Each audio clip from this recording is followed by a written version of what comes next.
It is the Pete Sousa Show, and we are up north, the North Texas headquarters of the Rogue Media Network. We're presented by Slovacics this morning, thanks to Crawford Austin Properties and all our good buddies. I'm getting set to fly out to Utah for a football game, but I got to fly back into Waco, and I got to grab my main man, Cam Stewart, as we bring him in, host of Locked On. This is when, again, the Rogue family has an embarrassment of riches here. I get to start off with you.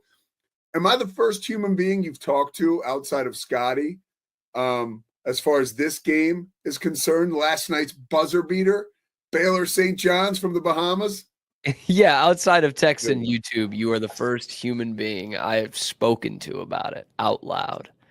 I listened to your Locked On this morning. Last night, all right, truth serum from me, okay? I got up here. It was date night for Christy and I. I watched the early portion of the game. They were down 14. Cam's texting. You know, I'm so sick of – like the tantrum over there has started. If anyone – lest anyone think that it's all calm, cool, and collected over there at Locked On Baylor Nation during the games, it's not, okay? And Cam was upset. They're playing like children. I'm sick of being baited by Baylor Basketball. And then he goes silent. And then now I'm watching the second half on my phone at this restaurant, Tycoon, in Flower Mound, where, by the way, there's a guy playing violin walking across this like brick wall, like this partition in the restaurant. All bets are off. And you're watching college basketball on your phone. And I turn it off because the game's over. Yeah. I think you mentioned it on Locked On, 99.9% chance for the Johnnies to win. Yeah, I mean, Baylor lost that game like 3 or 4 times. And they deserved to lose it like 3 or 4 times. And then they just didn't lose. I mean, they're down 18. They are down 14 at the half. So automatically that should be a loss. Like the color guy comes on when they're coming back from break and he's like, oh, you know, St. John's did all these things well and Baylor couldn't buy a basket and you're only down 14. I'm like, yeah, you're down 14 with 20 minutes left against a good team and a Hall of Fame coach. And then somehow Baylor comes back and really blew it. I mean, they should have won it in regulation. And then they should have won it in the first overtime. And then in the second OT, this is where it's got to be 99.9. They are down 5 with 8 seconds left. And somehow they win this ball game. It's incredible. They hit VJ, who was the worst offensive player on the floor probably last night, hits this crazy 3, keeps them in it. And then they get the foul. Kid misses 2 free throws. Bang the other way, 3-pointer. Game over. What about the craziest finishes I've ever seen? Well, and as a fan, right? Like it really was the unthinkable. Like again, like going back to your Locked On, your headline was great. What just happened? And I think a signature win so far for Baylor. I think over the course of the past few years, really. And 2 things jumped out at me huge last night, and I want to see if you agree. Sharomir and Jeremy Roach, 2 guys who have Final Four experience, stepping up and playing amazing for Baylor. This is something that they didn't have the past few years. Yep. Like this wealth of experience and know-how and clutch gene. You mentioned VJ Edgecombe. That reminded me of last year. If you remember, I think it was in Brooklyn when Baylor was playing Florida, and Jacoby Walter just had a pretty bad game. And he sat, I think he was in foul trouble, and he was on the bench for most of it. And that was fine, but that was a window into, okay, we have a freshman. He's going to be temperamental. We can't count on him every night. And now you have these guys who you can count on every night, and you can let VJ get in where he fits in at times. It's pretty exciting. Yeah.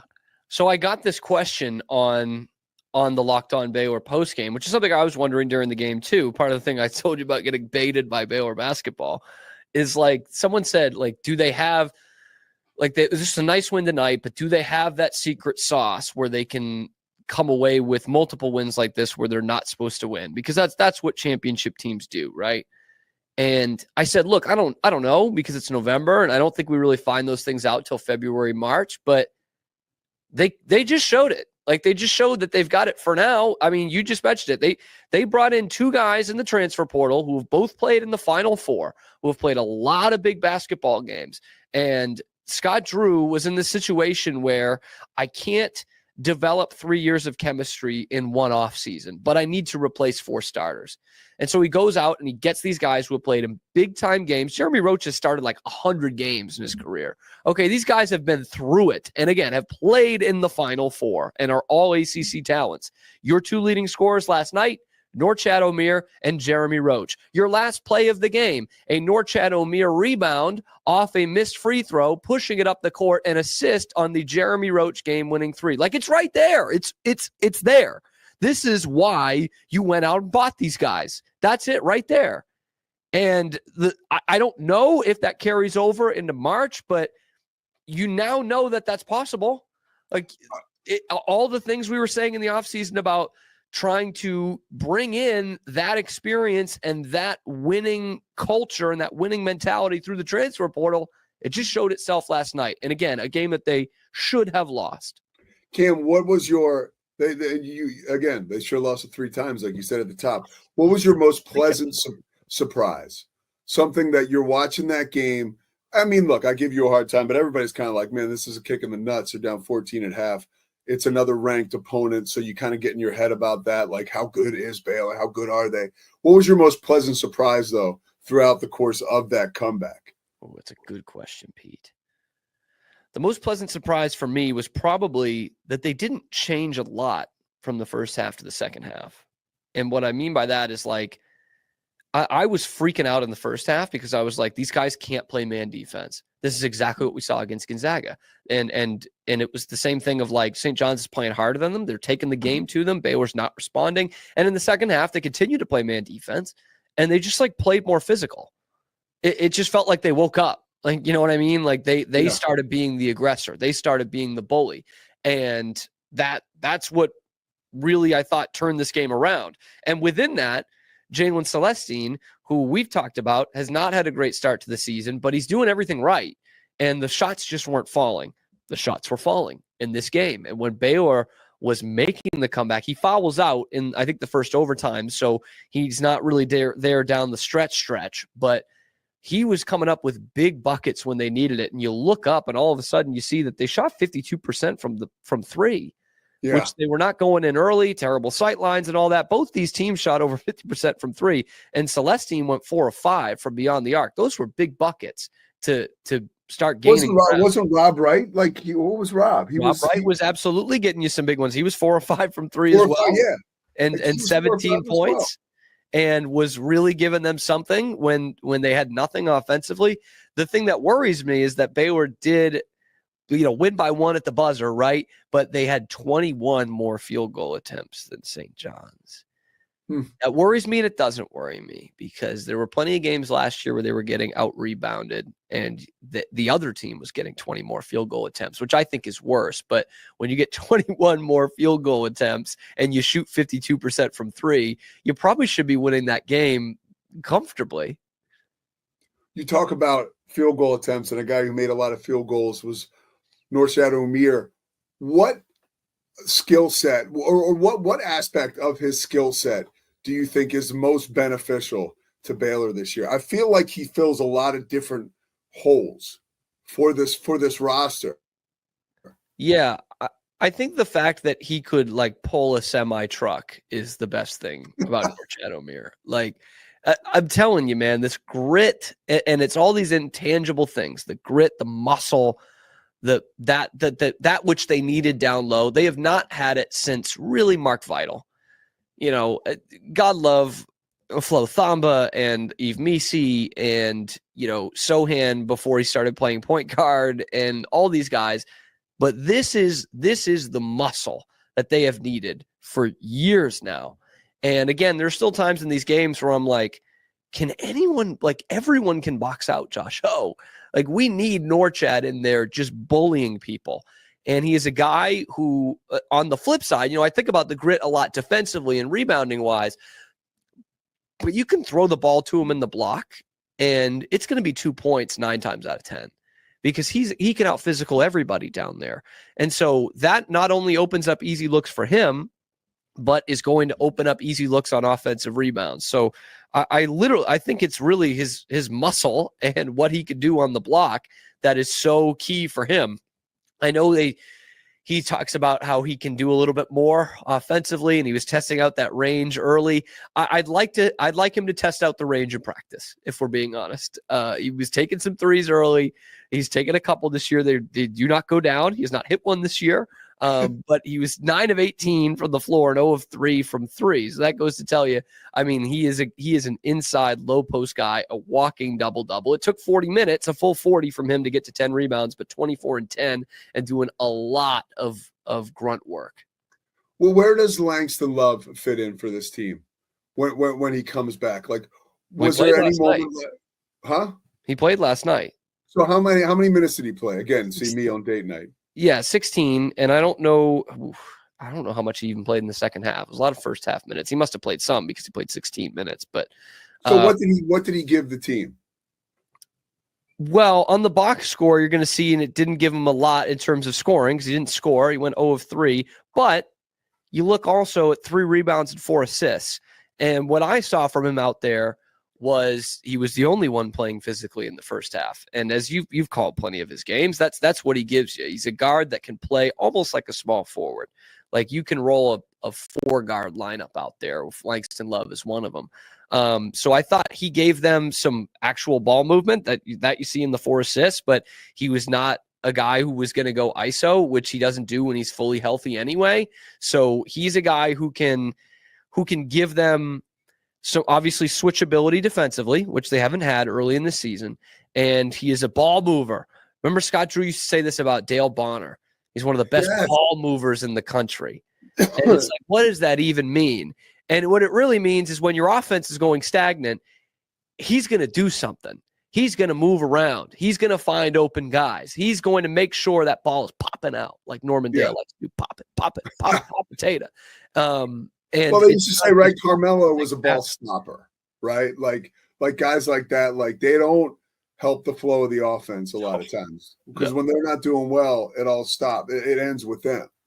Yes, and Langston Love is not that. All right, a couple more things for you. I know you got to gear up for the Cam show, but I was super excited to talk to you today. How good was St. John's? Compare them to, I mean, they're not as good as Gonzaga.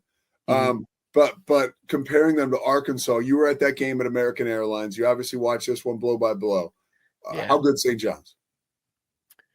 So I think let's compare it to Arkansas, the other ranked game that Baylor won. I think Arkansas was 22 and they played them as well, correct? I think they were a little higher. I think they were 16. Okay. So Arkansas has more high-end talent, but I actually liked what I saw more from St. John's. They were playing with their hair on fire in that first half and really the first couple minutes of the second half. And even when things were going against them, I mean, we got to give some credit to St. John's here. Like, again, if we say Baylor should have lost this game a couple of times, that means they had it in the bag and St. John's was coming back. And they don't have the high-end talent that Arkansas has, but you can tell this is a buy-in from the Johnnies. Like they got some guys out of the portal. They got Kadary Richmond. They got Lewis last year, RJ Lewis, who Kadary Richmond was great. Kadary Richmond. Now he played at the Farrell Center last year. He's a dog, dude.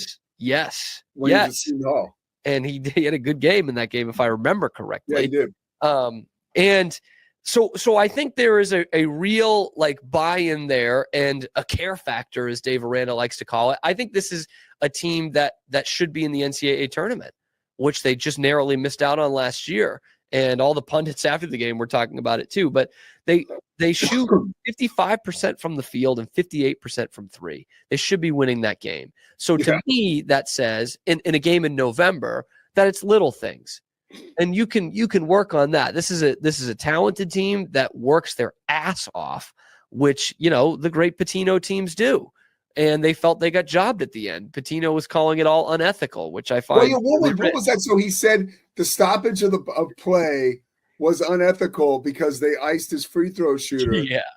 All right. Now, was that like a game of chess being played by Scott Drew and Rick Pitino, or what happened there? I don't think so. So So VJ hits the three. There's 7 seconds left. Baylor's going to foul. Again, I'm at a restaurant. I'm watching some guy play violin on a brick wall. So I'm not watching this, which I apologize. That's why we're talking to Cam today, and I'm not telling you what happened. So they inbound the ball to Ejiofor, and he gets fouled right away, as Baylor's trying to do. And immediately, Baylor's up 2. Baylor's down 2. Yes, Baylor's down 2.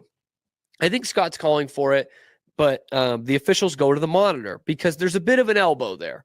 Not enough for a foul, but they go and check it, and they say, okay, no foul. I don't know if they were checking the clock as well, which could well have been the case. We haven't really heard what was called for. Anyway, no foul. They go to the free throw line, so it takes a minute or two, and the kid misses both free throws, and Baylor comes down and scores.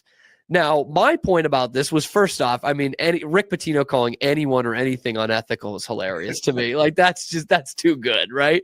But second, it's like, how many times does that happen? Like, there's actually a problem in college basketball, how long the final minute of a game takes.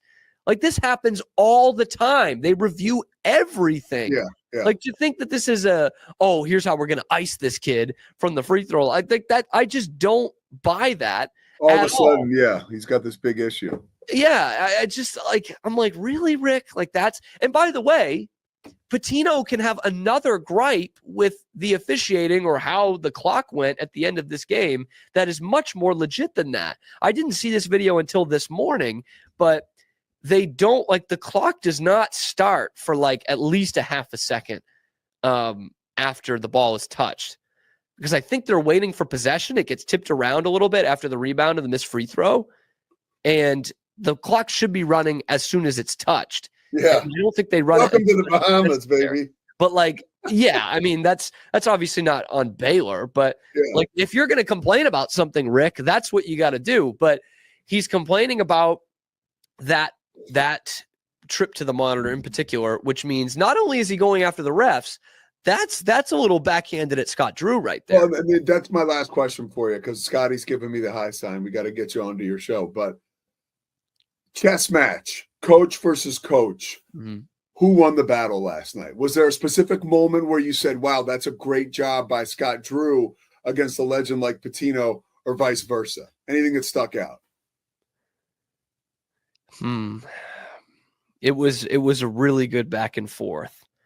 I'm going to give it to Scott Drew, because I think not only did his team win the game, but just independent of this game, his team has made huge strides. Hold on 1 second. Okay. I just gave a fist pump underneath the desk. Score one for the good guys. Scott Drew gets the victory. Yes. Yeah, I did. I took no joy in all those people from New York City having a heartbreaking loss. It's like the worst sports fans having a terrible loss. All those people with the Yankee hats and the St. John's shirts. You're from Massachusetts. Too bad. Too Massachusetts. Bad. Like, we're talking about a guy, I think, what was it, BU, Providence, yep. Right? And then on to the Final Four? Providence, the Final Four, dude. Like, with Delray Brooks. Legendary with the Boston Celtics? Yeah, and so legendary with the ball. I've actually in the past, Pete, I have become a Rick Pitino Celtics defender. Well, in some ways, it's more a defender of the Celtics for going with Rick Pitino. Like, Rick really messed that thing up. I think he kind of had it going in a good direction towards the end, but. Like, if you're the Celtics, man, Pitino just did it at every level. He had a pretty good run with the Knicks. He had some good teams. He took them to the playoffs. He took Providence to the Final Four. He was ahead of the curve with the threes with the Knicks. Like, that's all they did. Yep. Went to the Final Four with Providence, won a national championship with Kentucky. At that time, where the Celtics were after that disastrous ML Carr season and losing on the Tim Duncan sweepstakes, I'm okay handing the keys to the castle to that guy. I'm really okay with that. Anyway, but yes, I think it was a Scott Drew coaching victory. And if nothing else, it came down to whose team was going to respond better down the stretch, because Baylor was missing all kinds of free throws. I was ready to go on just a rant about how this team has lost their season on free throws the last few years, and how they're doing it again, and how can you not be good at that at this point? But Baylor gets the last laugh. Plenty of things to work on, but they did that play without a timeout as well, which I was screaming for a timeout. They didn't need it because they've got the veteran-laden players. So this is a win for Scott Drew.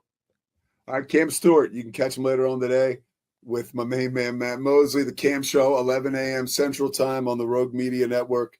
Cam, do yourself a favor. You don't have to bring him back, Scotty. Well, yeah, go ahead and Google You Dropped a Bomb on Me, New York Knicks, 1987. And you'll see the video to the You Dropped a Bomb on Me song by the Gap Band. And it's just guys like Trent Tucker just nailing threes for Pitino's Knicks. You'll have a blast with it. That is a YouTube gem. I will. All right. Happy Friday, folks. Coming up next, Corey Dickman. We got your picks. Stay with us. The Pete Sousa Show. Thanks to Slovakics. We're powered by the Rogue Media Network. It's the Pete Sousa Show. Sports, Pete. Nobody tells our stories better than our clients. The difference is stark. I was rear-ended at a stop. I thought I was fine, and then once I got home, I realized it's a lot worse than I thought. I ended up having a ruptured disc. You say you're not hurting, and then an hour later, you're saying you're in all this pain. I just felt like most people would think that I was lying. And that's when I decided to call Daniel Stark. I owe a lot to Daniel Stark. They really got me what I deserved. The difference is stark.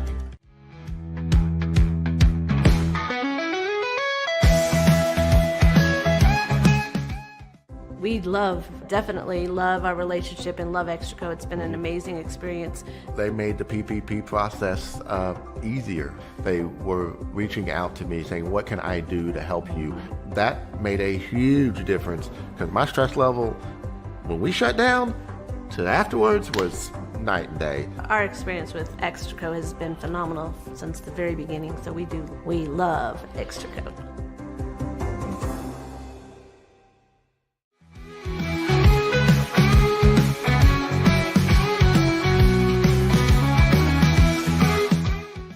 All is right with the basketball world. God's gift to the game of basketball, the Boston Celtics are back in the NBA Finals, baby. I don't think the Mavs did anything special.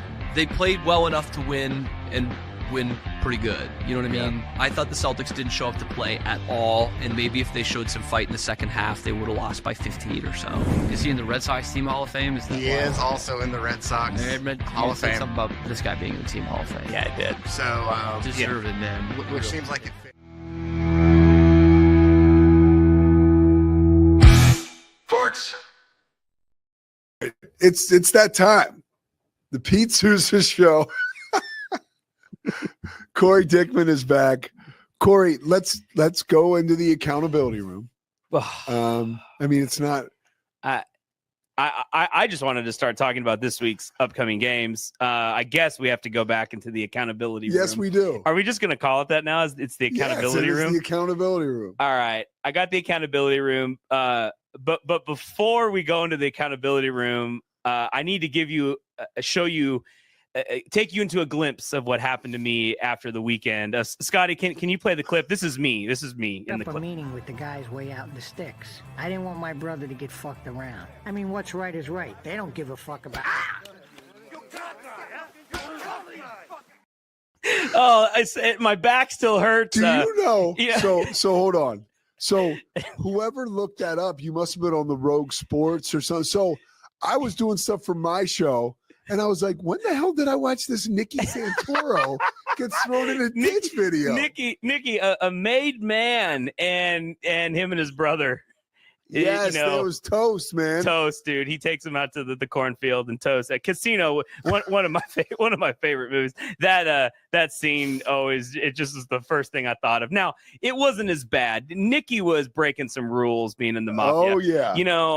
It wasn't as bad as that clip, but we'll go through it real quick. I mainly have to do this because I wagered the house. I actually sold Rogue Media in order to pay my debt here, because our beloved UCLA Don't tell us that. Bruins. Oh, maybe I'm joking, but our beloved UCLA Bruins, who we've been so successful with all season, go and let us down and lose to the Huskies. They had 4.5 point cushion, couldn't keep it within 4.5 points. It was very sad. I have to chalk it up to Pete that the Bruins have been doing so well, UCLA, in the Big Ten, that now that they're playing, they go to an old Pac-12 school. Of course, they let their guard down. They let their guard down. So that was awful. I'm so sorry, the betting public, but we're still ahead on UCLA. So if you've been betting with us every week, you have still made money on UCLA. The UCLA ledger looks pretty good. It does. So we just had a little bump there. The killer of the night came, honestly, in the Kansas BYU game.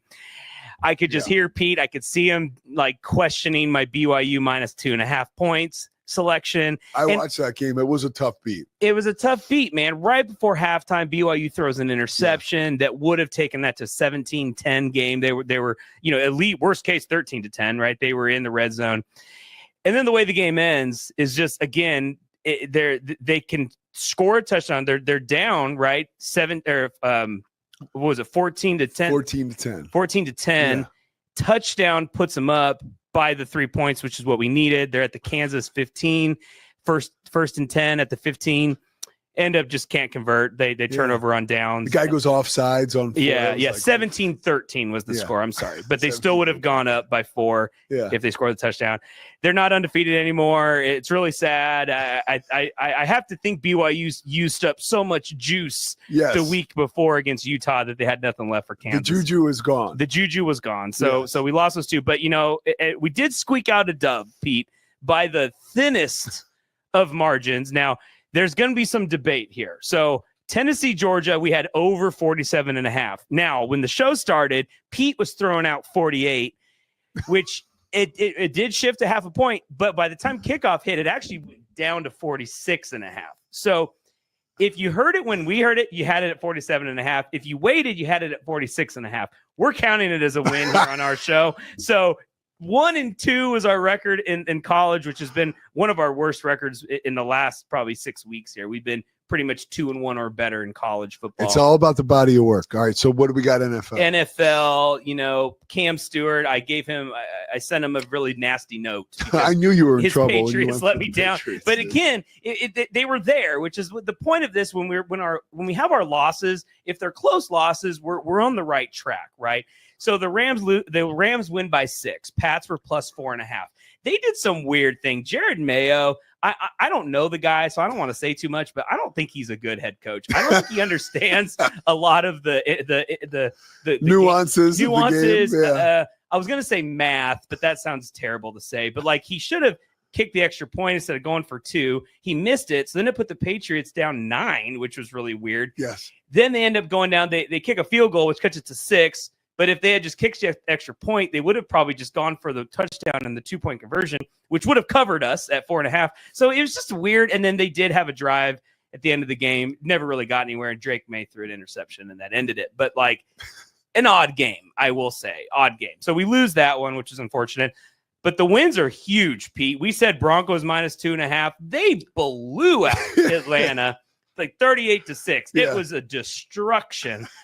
Which I said that was going to happen. Yeah. And so I got a note about that. People were pumped. Comfortable win. People were pumped. All right. And this is where Nikki comes into play here now from Casino. So my Seahawks, I said 11.5. I said it on the show. They were going to win. But for the sake of the record, we were going to take plus 11.5. Of course, yeah. And the Seahawks pulled it out. Geno, which I have no faith in Geno Smith whatsoever. Sam Howell, I'm begging you to be our starting quarterback.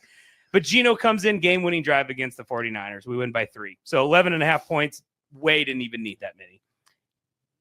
Here we go. This one killed. Yeah. We had Bengals plus 6. We add the 4.5 points. We had them at plus 6. They're playing the Chargers. It's like 28 seconds left. It's a tied game. 27-27. And this is going to overtime. So at that point, we're fine. Even if it's a touchdown in overtime, we'll push, which is not what we want, but we're not going to lose. Or it's just going to be a field goal, which is most likely going to happen. And the Chargers were actually in field goal range to just end the game and win by 3. The Bengals had to go next level on us, Pete, by letting J.K. Dobbins score a rushing touchdown with those 20 seconds left. And it was just mind-blowing. I didn't even know it happened. Yeah. My wife and I were on the couch. We're watching a show. I was keeping track of it on my game pass. Therein lies a problem with the Bengals. That's why they suck. Oh, I feel bad for Burrow. Yeah. Jamar Chase is having a good year. Like T. Higgins had a massive game. Like if you look at Burrow and Chase's numbers, you're like, wow, these guys are amazing. Yeah. Yeah. Incredible. And it's just, in a league where if you have a good quarterback, typically you win in the NFL. Not the case for the Bengals right now. They are losing in spite of having great quarterback play. All right, so we got to shake this off. We got to shake it off, man. So overall, 18, 11, and 1 on college gets us at 60%. So not a great week, but we're at 60%. That's where we want to be. Mortgage, we're coming back down to earth a little bit, but we're 5-3, so you're still up. You've paid your mortgage, which is good. 12-13 on our normal picks, so we're still under 500. All right, Pete, I did this one for you because you just love these guys. I think you're on staff. I think they're paying you to be a hype person for Dion. We're going Colorado at Kansas. Where are we going to go, Pete? This is 2.5 points. Do I have it? No, I have it right now at 3. I have it at 3. Yeah, you have it at 3. We'll go with 2.5. Kansas should not have won last week. I'm probably bitter. Colorado, they saw the BYU loss. They see an avenue for the playoff.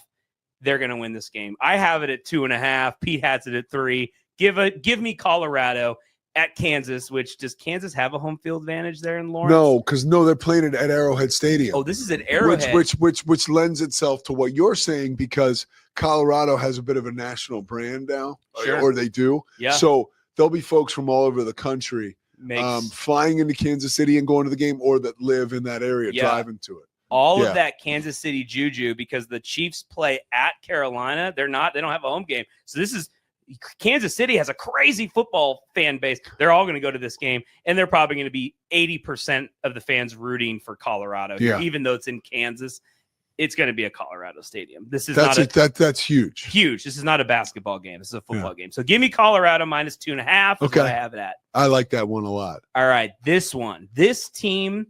The college football rankings came out, the playoff rankings. This team is the 4 seed. And I'm talking about the Boise State Broncos, the blue field. Give me Boise State. It's a lot of points, Pete. So don't be scared when I say 22.5 at Wyoming. But I'm going to tell you, Boise State, that running game travels. They see blood in the Boise State they see it. If they can get a bye in the playoff, Boise State, they are going to go wild. And I'm going to tell you about Wyoming. Okay? Well, and I know they're 2-8. It's and Wyoming. I've worked a couple Wyoming football games. Give me the nod. We didn't talk about you're on the right track. Am I? Mean, okay. When Wyoming's offense has the football, you're just as likely to score. Oh. Like it's not a good look. Oh, that's bad. You might remember Bill Simmons talked about this once when a team has a quarterback that you love when he has the ball because you might score for you. Sure. Like they have a couple guys like that. Yeah, Jameis Winston, give him the ball, baby. Geno Smith. I know how you guys feel when you play my team. You like it. So I love that one, Corey. I just think in Boise State, because the running game is so strong, they will just pound it. Like they will run up the score here. So Boise State minus Ashton Genty time. Yes, huge. At Wyoming, not a good team. All right. If you've been tracking the show, I like to go to the marquee game of the weekend. Yeah. I like to first ask Pete, what's the marquee game of the weekend? Do you know? Are you looking at the schedule? Well, I'm going to tell you which one. And this is not, I'm not being a homer. Now, everybody's going to say Indiana, Ohio State. Yeah, what are you going to say? I'm going to say Arizona State, BYU. Oh, you're such a Big 12 homer there.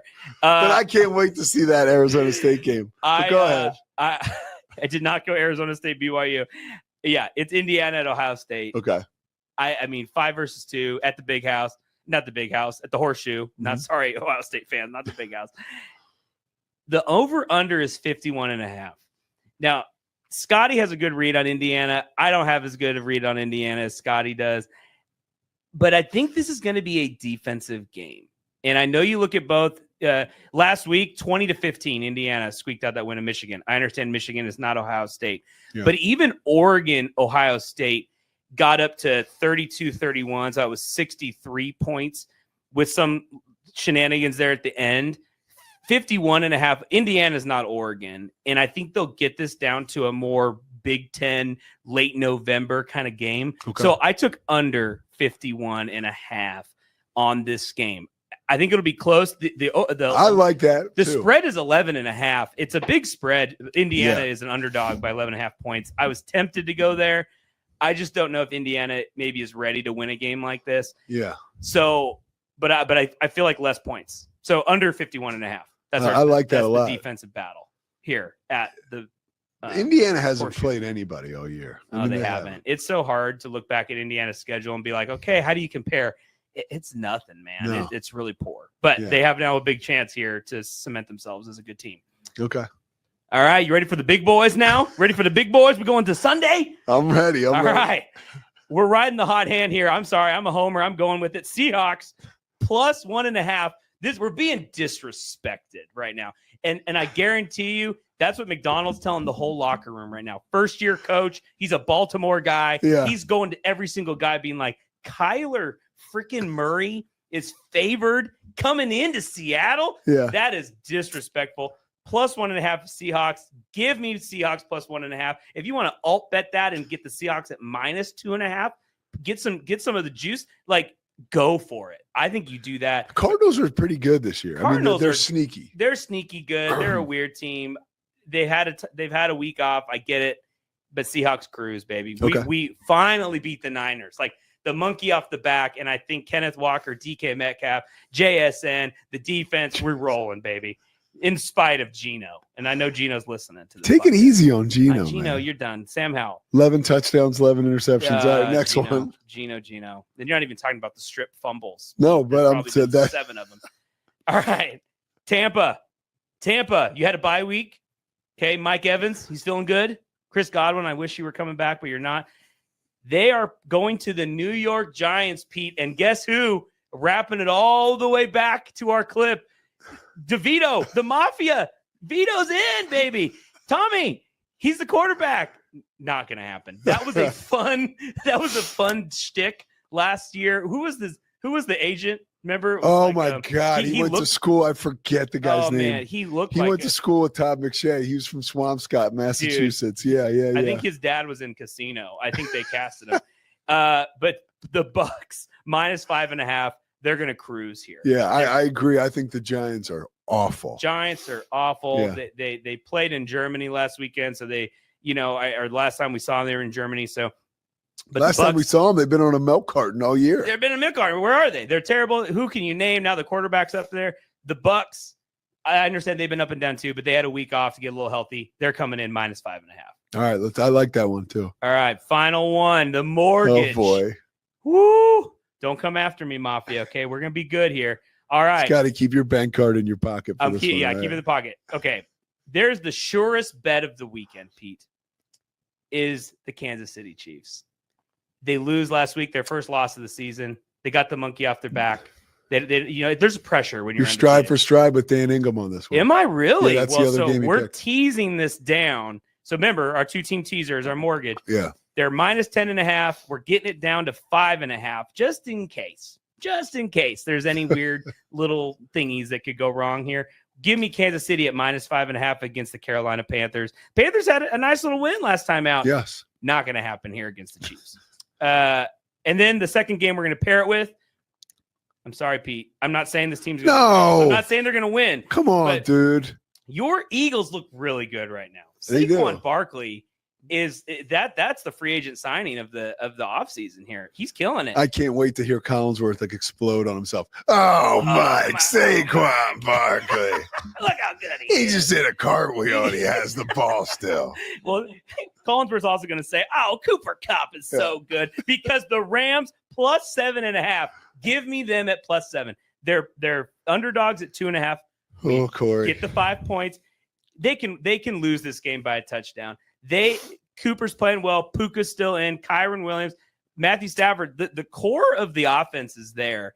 I don't think they get blown out at home against the Philadelphia I'll do you Eagles. one better. To be very frank with you, hit me. It's kind of a clumsy scheduling game for Philadelphia. They haven't played since Thursday. Yeah, they're on the West Coast. Yeah, they could lose that game. The Eagles could. Like the Eagles are not as good as their 8-2 record says they are. Yeah. I'm telling you that. Yeah. And I think that they're due for a clunker. I and hear this you. Could be it. I didn't want to go that far, but just give me the Rams plus 7.5. Okay. So maybe they do stumble here. I just don't see it being a shoot. Like I don't see it as a shootout, and I don't see Philadelphia winning this game like 35-7. Like I just see it being closer, back and forth. With the Rams in position to possibly win this game. and come into a game-winning drive or something where Stafford throws a game-sealing interception, and then the Eagles hold on. Or yes, okay. So, plus 7.5. So pair that with Chiefs minus 5.5. I'll roll with Dan Ingham here, even though he's hedging his bet with Texas Tech. He believes in his whole heart that Oklahoma State is going to win this Scotty, weekend. can you do me a favor? But we'll see. Can you show me what's going to happen to Corey on Monday? Just one more time. Can you play that? Is that up a there? meeting with the guys way out in the sticks. I didn't want my brother to get fucked around. I mean, what's right is right. They don't give a fuck about. We've seen enough of that.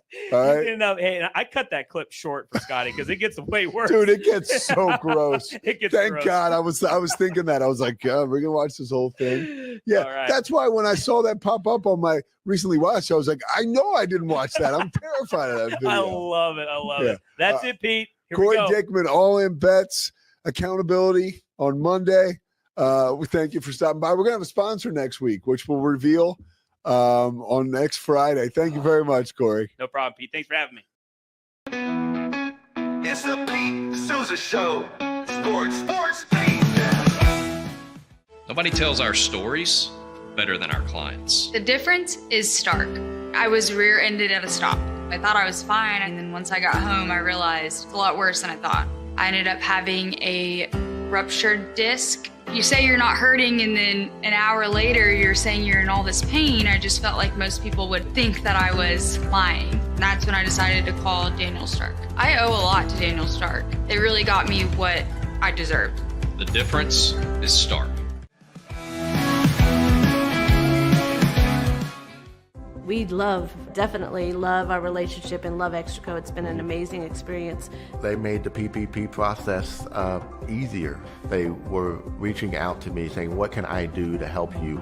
That made a huge difference because my stress level, when we shut down, to afterwards was night and day. Our experience with Extraco has been phenomenal since the very beginning, so we love Extraco.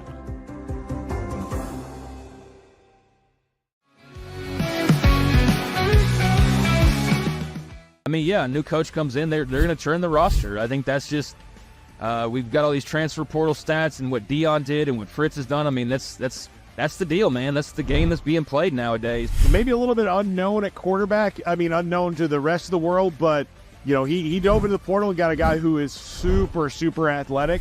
South Dakota State's really good. Give us a little bit of breakdown about what they can do and what Oklahoma State needs to be worried about. But look at that form right there. I need to say nothing else about this because I found one.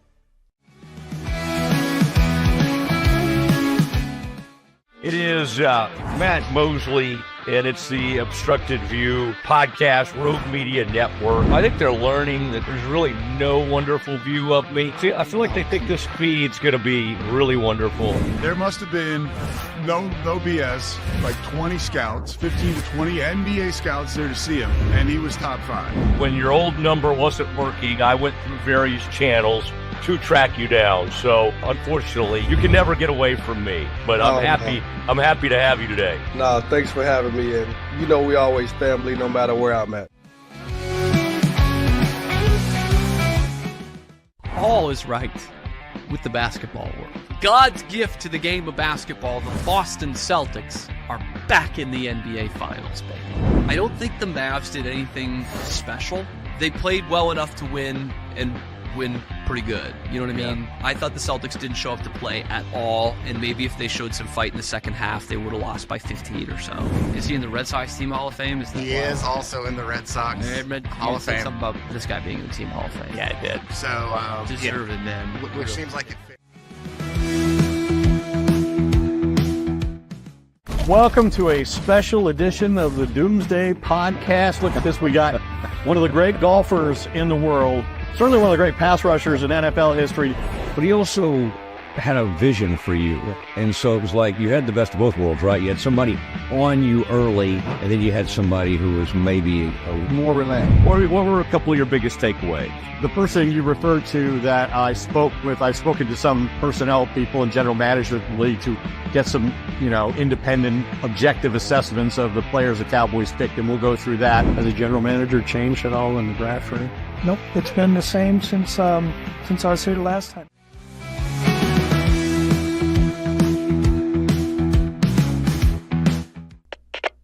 We are Rogue Media Sports.